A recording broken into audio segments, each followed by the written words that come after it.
자, 저거 지금 해임 건의한 만큼 또 체포동의한 만큼 관심이 높았던 게 미국의 FOMC의 금리 결정이었습니다. 왜냐하면 매일매일 살아가는 경제 관련들은 이게 더 중요합니다. 먹고 사는 문제인데 결론이 났습니다. 5.5 예상대로 동결된 것 같아요. 교수님, 동결의 배경 어떻게 보십니까? 예, 사실 금리를 현 수준에서 5.5에서 동결하기로 한 것은 사실상 예고된 것입니다. 네. 제롬 파월 연준 의장이 지난번에 잭슨 홀에서도 그렇게 얘기를 했고 이미 금융시장에서도 반영이 됐어요.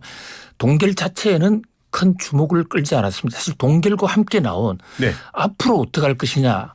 이 점도표라는 게 나왔거든요. 예. 점을 그림으로 찍어서 앞으로의 금리 수준을 연준 위원들이 직접 이래 보여주는 것인데 네. 이게 좀 충격적이었습니다. 네. 우선 이 점도표에 나와 있는 내년도 예상 금리가 당초에는 6월 달에 나온 것에는 4.6이었는데 이게 5.1로 0.5%로 껑충 뛰었거든요. 네. 이 대목은 내년에 금리 인하 생각보다 빨리 하지 않을 것이다를 보여주는 겁니다. 긴축이 장기화된다 이렇게 봐야 되는 거네요. 그렇습니다. 현재의 금리를 수록 동결한다 하더라도 그 동결 수준이 계속 높을 것이다. 높아진 수준에서 계속 갈 것이다. 그리고 내년 이제 상반기에 당초 예상했던 금리 인하의 시기가 하반기로 늦추어졌으면 물론이고 또 내년에 금리 인하 폭도 훨씬 낮아졌다. 네. 긴축이 더 오래 간다 이렇게 볼 수 있고요.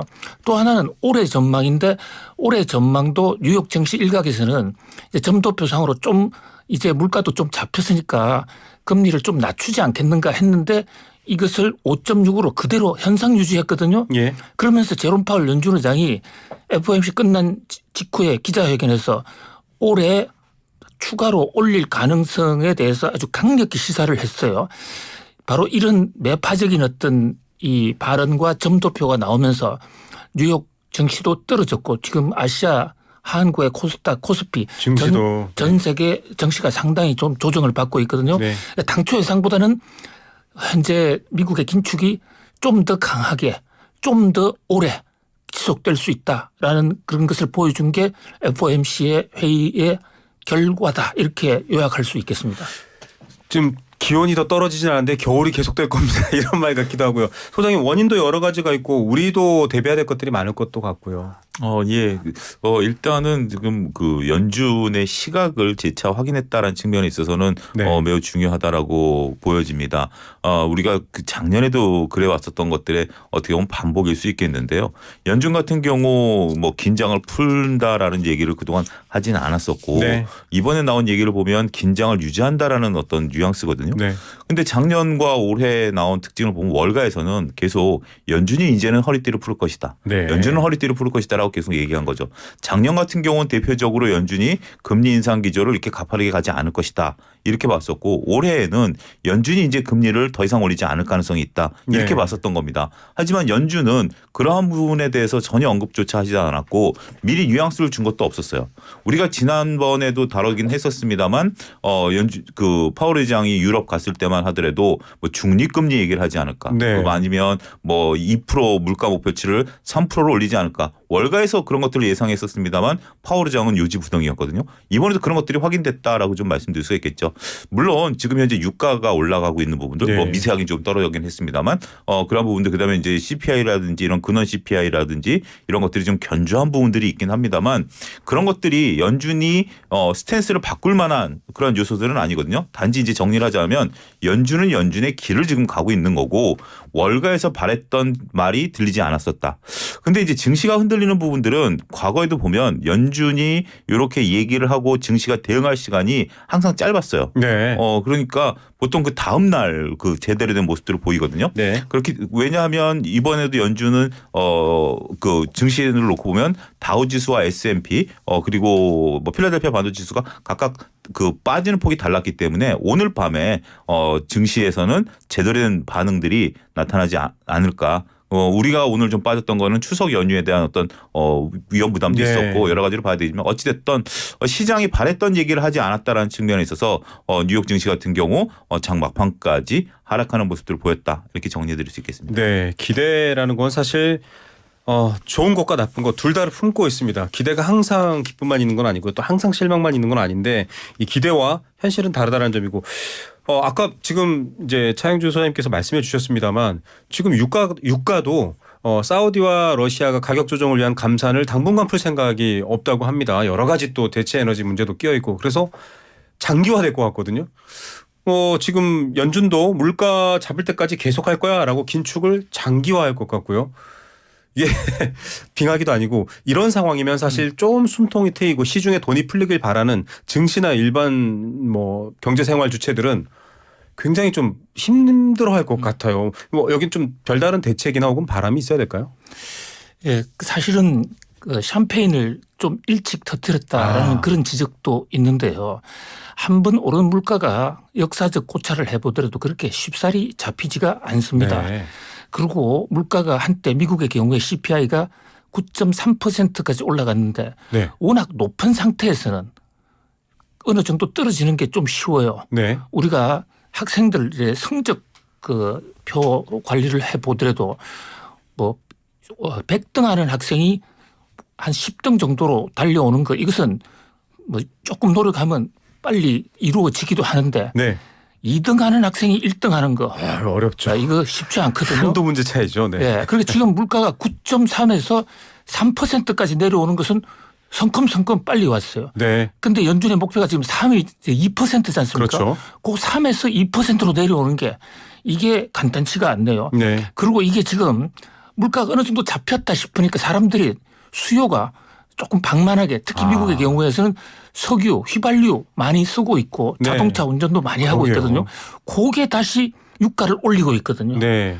그런 면에서 끝날 때까지는 끝난 게 아니다라는 이런 속담이 있듯이 이 물가 관리에 대해서는 아주 미국은 물론이고 우리도 좀 방심은 건물이다.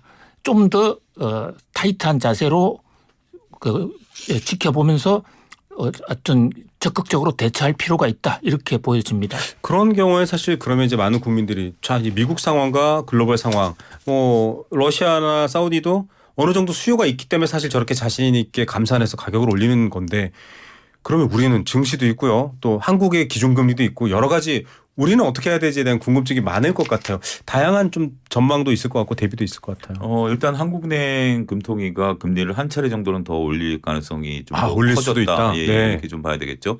아무래도 금리 격차가 더 이상 벌어진다라는 거. 물론 우리도 이제 가계부채 문제 때문에 항상 네. 미국과의 금리 격차가 벌어진 것을 용인할 수밖에 없었던 것들이 가계부채 문제들인데 일단 가계부채에 중점을 두느냐 아니면 금리 격차에 방점을 두느냐. 물론 금리 격차가 이루어진다 해서 우리 경제가 급속도로 위축된 건 아니긴 하겠습니다만 일단 한국은행으로서는 고민이 깊어질 수밖에 없다라고 좀 말씀드릴 수가 있겠죠.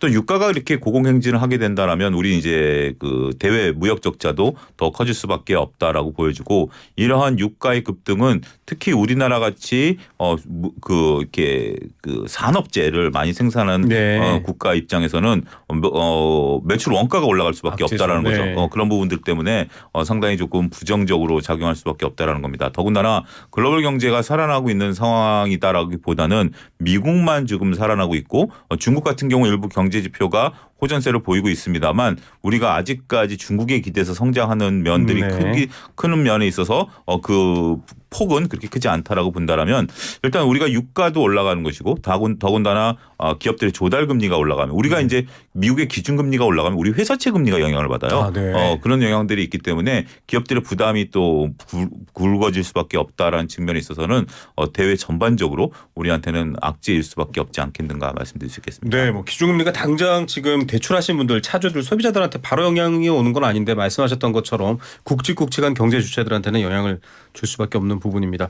미국과 한국 또 중국 상황 차영주 소장님 자주 지적해 주시는데 일본도 좀 봐야 될 것 같습니다. 계속 마이너스 금리였잖아요. 돈 우리한테 맡겨도 뭐 이득이 없습니다. 가서 푸세요. 시장에 돌리세요 이랬는데 지금 마이너스 금리를 중단할 거다라는 시사가 최근에 나온 적이 있었거든요. 지금 또 글로벌 경제 상황하고 비교해 보면 갸우뚱하게도 되고요. 교수님께서 명쾌하게 설명해 주시죠. 네, 일본 경제 참 재미있는 지금 상황이 연출이 되고 있는데요. 일본은 전 세계가 금리를 다 올리고 금리 너무 올려서 아우성인 이런 상황에서 금리를 오히려 마이너스로 유지하고 있습니다. 네.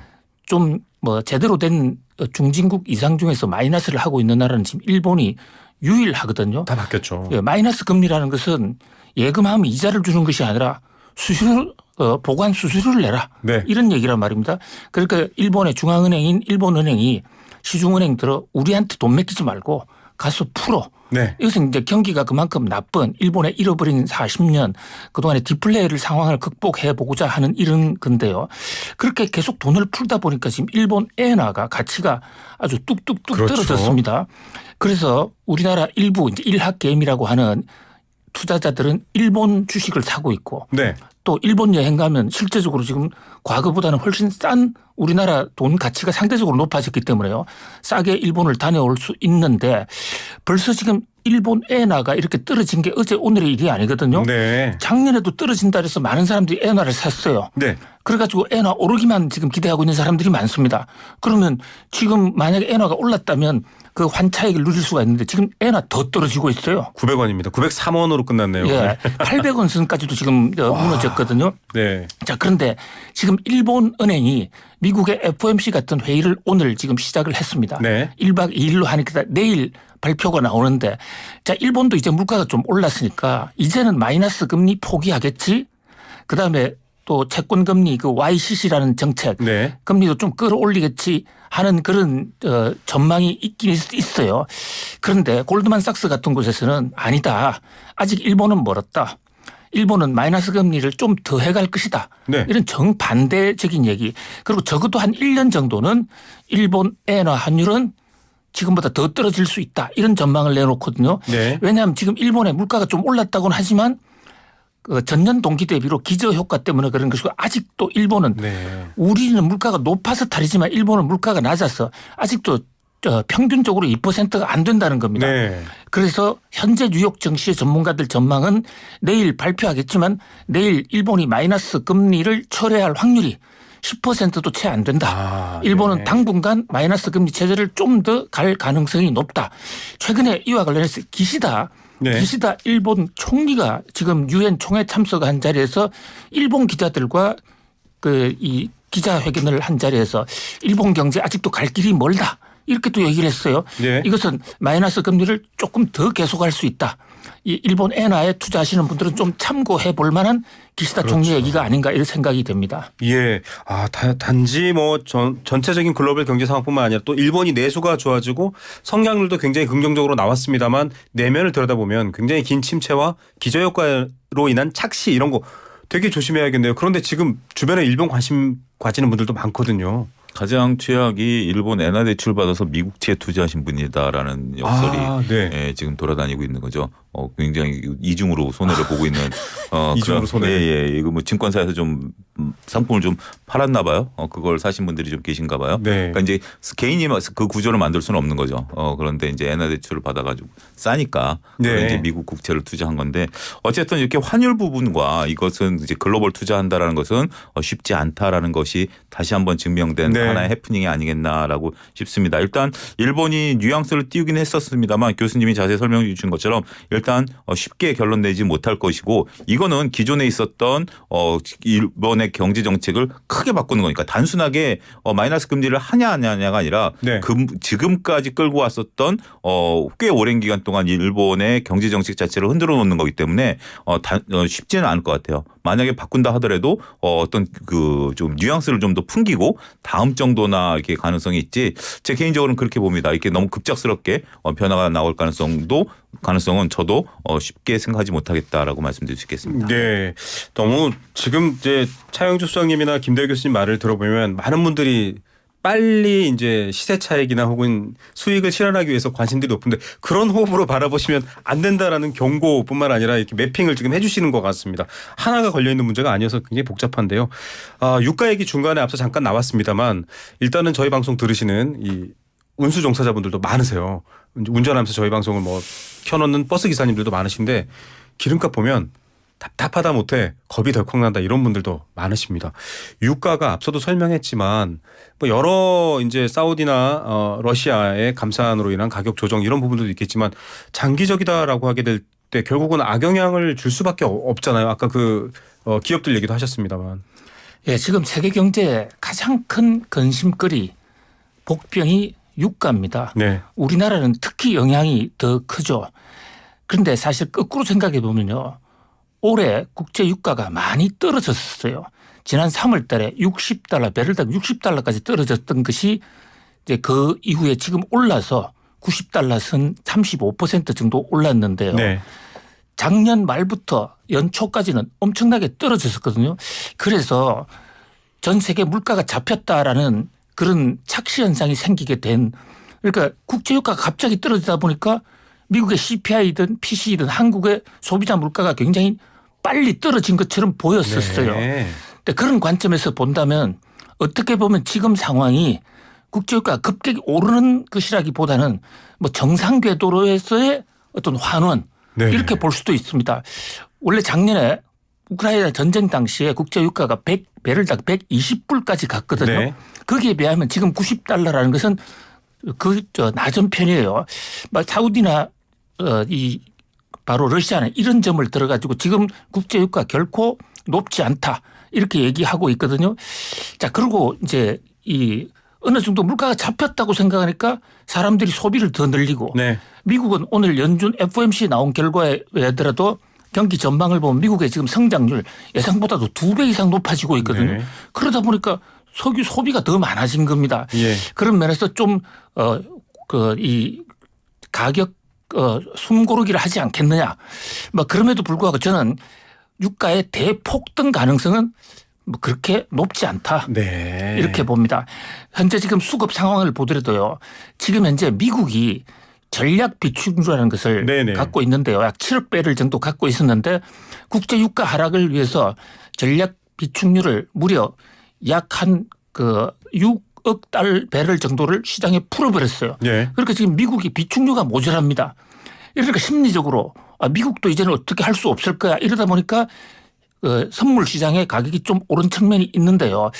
요게 좀 한 2-3달 고비를 지나면 올 연말부터는 수급의 균형이 맞춰질 거고 네. 내년에 가면 오히려 유가가 떨어질 수도 있다. 저는 그렇게 네. 봅니다.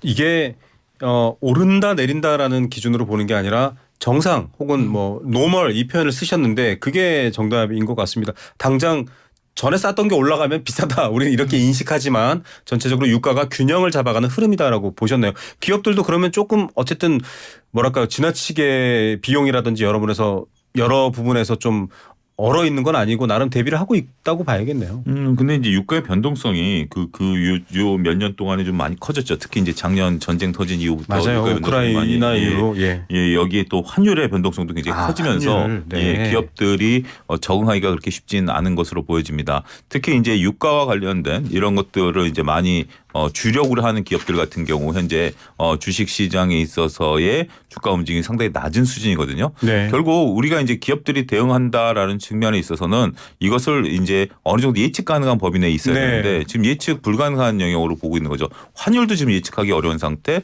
그다음에 유가의 움직임도 예측하기 어려운 상태. 유가라는 것은 여러 가지 요소들로 움직입니다. 수요와 공급이 가장 크고요. 네, 그렇죠. 여기에 이제 유동성이라는 것들. 그런데 지금 이제 이런 감산 같은 외부적인 요소가 이제 가미가 되고 있는 거고 경제 상황에 따라서 유가의 소비와 생산이 늘어나는 부분들은 우리가 예측 가능한 범위죠. 그렇지만 비예측 가능한 범위들이 워낙 커이다 보니까 기업들이 상당히 이런 부분들에서 이익을 좀 내기 어렵다라는 거죠.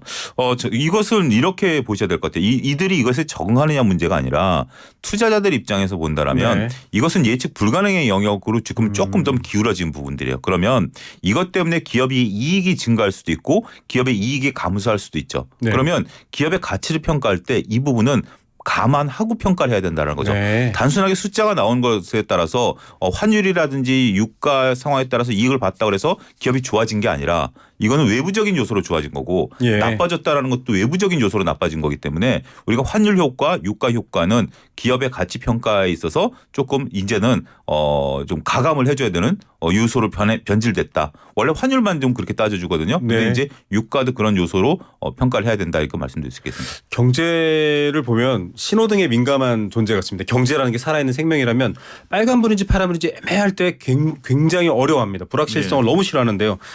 지금 얘기한 부분을 들어보니까 이건 정확하게 우리가 알 수 없어라는 부분 때문에 그런데 얘기하시다 중간에 등장한 환율 얘기도 해야 될 것 같은데 오늘도 1,340원을 네. 넘었습니다. 이게 어떻게 봐야 되나요? 단지 어떤 상황으로 평가를 해야 될지가 일단 궁금합니다. 예, 환율이 흔들리는 가장 큰 이유는 미국의 금리 인상 가능성입니다. 네. 미국의 금리가 오르면 또 금리가 올라갈 것 같은 예상이 되면 달러 가치가 올라가고 상대적으로 우리나라 돈 가치는 떨어지기 때문에 환율이 오르는 이런 측면이 있습니다. 네. 두 번째가 중국 변수인데요. 중국 경제가 지금 상당히 좋지 않습니다. 네. 그러다 보니까 중국 위안화가 무너지고 있는데 우리나라와 중국 간의 이 교역 규모가 워낙 크다 보니까 국제시장에서는 한국과 중국을 통화 환율 측면에서는 하나의 패키지로 보는 경향이 네. 굉장히 높거든요. 중국이 무너지면서 한국 환율도 같이 흔들리는 그런 상황입니다. 환율이 이렇게 올라가면 수출은 더 늘어날 겁니다. 네. 그래서 수출 기업들은 큰 호재를 맞을 수가 있습니다. 다만 물가에 우리가 수입 물가가 올라가서 국제 유가도 오르는데 환율마저 오르면 네. 국제 유가의 변수가 되고 바로 한국은행이 금리 인상을 할까 말까 고민하는 것도 이렇게 환율이 계속 떨어질 때는 우리나라가 환율을 금리를 좀 올리면 네. 환율을 잡을 수가 있는 방어가 하나의 되나요? 예, 네. 방어가 되거든요. 그런데 그것을 서둘러 지금 꺼내놓기보다는 뭐 칼을 가지고 있다 네. 하는 그 상태가 오히려 시장을 방어하는 좀 유리하다. 네. 이렇게 보고 한국은행은 지금 그 주머니에 금리 인상의 칼을 함부로 쓰지 않고 지금 비축하고 있다. 이렇게 볼 수가 있겠습니다. 네. 정말 정확하게 타겟에 들어올 때 필요할 때 쓰겠다 같기도 한데 저희 같은 평범한 소비자들은요. 달러로 사오는 소비재들이 너무 뭐 1,000원, 2,000원씩 쑥쑥 올라가니까 이거 언제 좀 달러가 싸질까 이런 우려도 하거든요. 아무래도 뭐 달러가 이제 싸진다라는 개념들은 쉽지 않을 것 같아요. 왜냐하면 네. 미국 경기가 지금 세계 경제를 이끌고 있는 상황이고 이러한 비중들이 더 커지게 된다라면 달러는 더욱더 강화될 것이고 네. 우리의 환율은 약해지는 거죠. 우리의 환율이 약해지는 것이 원화가 올라가는 겁니다. 1,340원에서 극단적으로 1,400원까지 올라가는 거죠. 그런 움직임을 보게 된다라면 우리가 지금 이제 유가도 결국 달러 베이스로 움직이니까 네. 뭐 그 상대적으로 유가가 올라가는 그 개념으로 맞습니다. 올라갈 수밖에 없는 거죠. 그래서 현재로서는 달러가 그 작년처럼 킹 달러가 되지는 않겠지만 그래서 우리의 원화가 1,400원까지 올라가지는 않겠습니다만 보통 이제 환율 보시는 분들은 1,330원에서 1,350원 정도의 움직임 정도는 각오해야 되지 않을까라고 주로 얘기하고 계시다라는 점도 참고하셔야 되지 않을까 싶습니다. 예, 오늘 두 분의 말씀에 일맥상통하는 부분이 있습니다. 유가가 오른다고 해서 120, 150 이렇게 올라가지 않고 원래 유지되던 고가 수준에서 조정을 할 것이다. 말씀하신 것처럼 환율도 킹달러라고 부를 만큼 그렇게 급격한 변화는 없대. 계속 이런 수준으로 뭔가 조정되어 가는 과정도 봐야 된다라는 얘기를 해주셨습니다. 이렇게 얘기하다 보니까 좀 기분 좋은 희망적인 소식을 전해드리기보다는 좀 앞으로 올 파도를 대비해 이런 얘기인 것 같은데요. 끝으로 이제 국내의 기준금리는 이미 예측 발언들을 조금 하셨습니다만 예측 발언뿐만 아니라 이렇게 가는 게 필요하다라는 아까 뭐 교수님이 이미 방어 얘기를 한번 해주셨고요. 국내의 기준금리에 대한 부분도 한번 정리 말씀해 주시죠. 예, 일단 뭐 여러 가지 부분에 있어서 고려 사항이 좀 더 깊어질 것 같아요. 근데 지금 이러한 고려 사항들이 갑자기 튀어나왔다기보다는 지금까지 이제 진행돼 왔던 내용들이고 네. 그럼에도 불구하고 현재 지금 한국은행은 기준금리를 올리지 않고 있었던 상황이죠. 네. 물론 가능성은 열어놨어요. 항상 가능성은 열어놨어요. 왜냐하면 이것을 뭐 단정할 수는 없는 거기 때문에 그래서 조금 더 신중론에 들어갈 것이고 가능성은 좀 열려 있다 하더라도 쉽게 결정 내리진 못할 것 같아요. 지금 뭐 하반기로 갈수록 기업들의 자금 사정이 더욱 더 악화될 것으로 보고 부채도 있고, 그렇고요. 예, 부채도 그렇고 도래하는 뭐 부채도 그렇고 현재 기업들의 주식시장에서 유상증자를 많이 하거든요. 네. 이게 지금 뭐 자금 조달에 대한 여러 가지 문제점들이 이제 발생되는 거기 때문에 여기서 금리가 올라가게 된다라면 더욱더 기업들의 자금 압박이 심해질 수 있기 때문에 한국은행이 고민이 깊어진다. 뭐 이런 식으로밖에 이런 식으로 정리를 해드려야 될 것 같습니다. 네, 자 여러분 너무 걱정하지 마십시오. 매주 목요일 김대호, 차영주 두 분과 함께 글로벌 경제 지도 저희가 쉽게 잘 그려놓겠습니다. 그거 보시면서 같이 가면 될 것 같습니다. 오늘 두 분 말씀 여기까지 듣겠습니다. 감사합니다. 감사합니다. 네, 김대호 세한대 특임교수, 차영주 YG경제연구소장 두 분과 함께했습니다.